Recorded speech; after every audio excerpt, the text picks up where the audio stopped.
Hey everybody, it's Kneecap here, and in this video, I'm going to tell you the top 5 things, not necessarily in a top 5 order, that I want to see in the 10.0 expansion. These are things that mean a lot to me, may not mean a lot to you, but let's go ahead and get started. Everyone else kind of giving their thoughts here, their wish list or whatever. This isn't my wish list. These are just things that I would love to see happen in the expansion. So the first one I have written down is go back to Azeroth. So I am one of those that says, let's go back to Azeroth.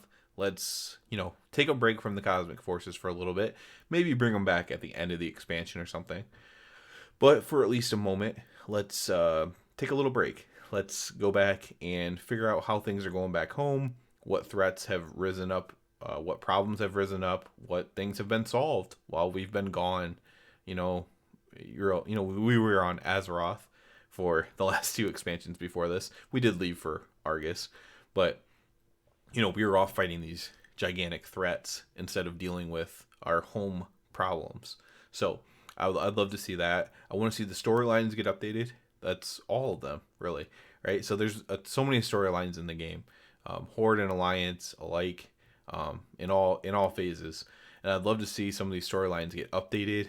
Maybe bring some homage back to some old school stuff, and just have these like characters grow up, right? Like some people get, so kid characters are, like Anduin is an adult now, so maybe there's avenues to be had there with updating things as well.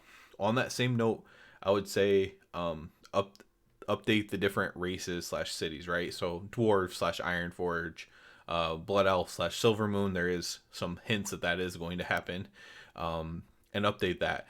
I would throw in update some zone stuff as well. So like, is Stormguard Keep in Arethi Highlands just going to be like an Alliance city now, like a mini Alliance city?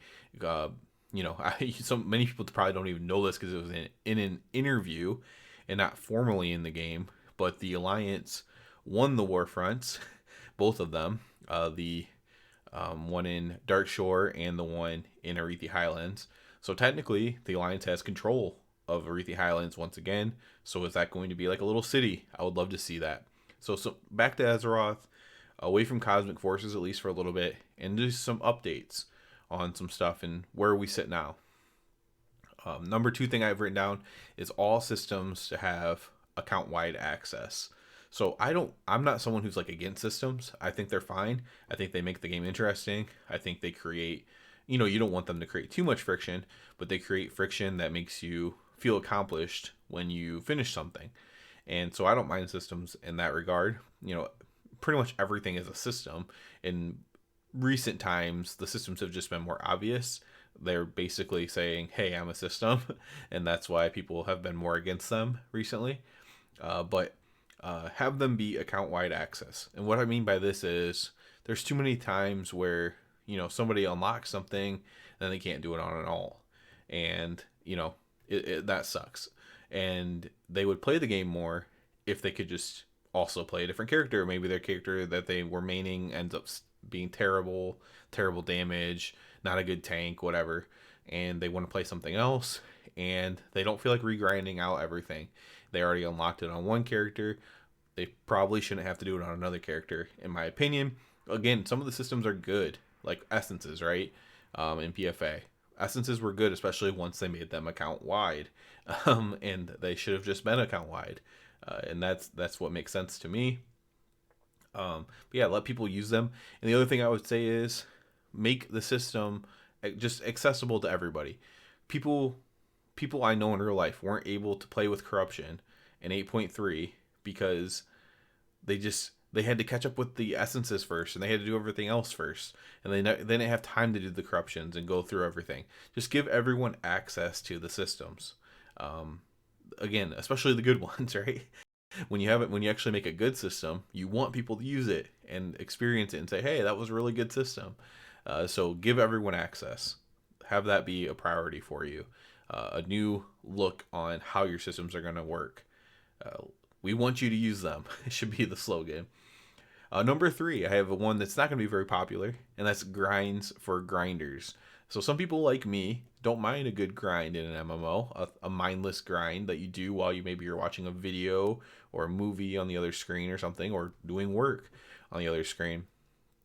And so some examples I have off the top of my head, I really should have looked up the name. I think I know one of the tribes, but like in vanilla, the Timbermaw, right? I grinded Timbermaw to Exalted.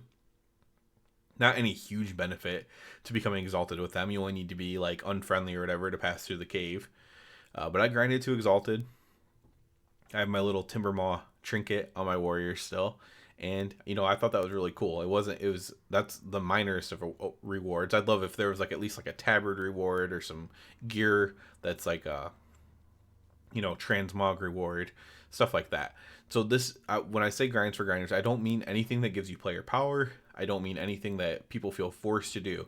I mean completely optional grinds that have some just small reward for people who want to take the time to do it. Another one would be like the in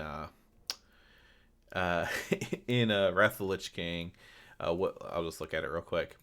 The in Sholazar Basin, that's what it is. So you had like the Frenzy Heart tribe, I believe, and there's another tribe. So you had these tribes, and they weren't super important, but you could get like this mount from an egg and stuff like that. So I'd love to see like those type of grinds, right? That aren't mandatory but exist, and you can do them, and there is some reward though. And have the rewards be better, hopefully, than they were, 10, 15 years ago, whatever. But don't have them be mandatory by any means. So I would love to see that. Number 4 thing I have written down is more solo content. So the Deaths of Chromie scenario remains one of the best things WoW has ever done. If you don't know what this is, I don't know if you can still do it or what. I believe this was in Legion as well. I say as well because the next one's going to be a Legion too. But you can talk to Chromie in the main Mage Tower place in Dalaran, and she will let you do the Deaths of Chromie scenario, and it is really well done. It was one of the first guides that I went all out on to make like a really nice guide of exactly what to do with really good visuals and stuff. Like I put a lot of work into it because I enjoyed it so much, and it was such a good thing. Very few people ended up doing it. It was something that because it was optional, people didn't do it, but I don't think they hyped it up enough either. Like how cool it was, maybe because it was so experimental or whatever, but it was completely optional. And so maybe because people didn't partake in it, they kind of went away from it. This was also like their first experiment kind of for like Visions of N'Zoth and then Torghast in a way. And this was in my opinion, was the best iteration of it. But they were probably trying to tweak it to get more people to do it. But the issue, in my opinion, wasn't that it was not good. It was that the reward wasn't enough. Like there should have been like a really cool mount from it, for example.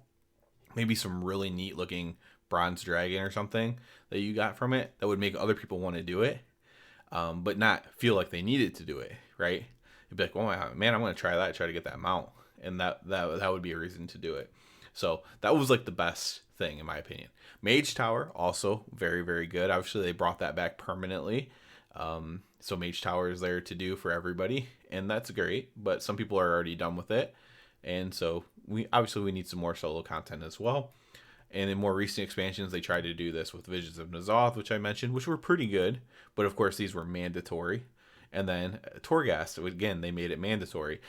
And my thoughts is that they're trying to get more players to do it, but they're going about it the wrong way, trying to tie it into the story, trying to make it forced upon people. Whereas if you put a cool mount behind it, or a cool mount, achievement, some transmog, and maybe like a trinket that does something silly, or anything like that, or all of those things, a lot of people will do it.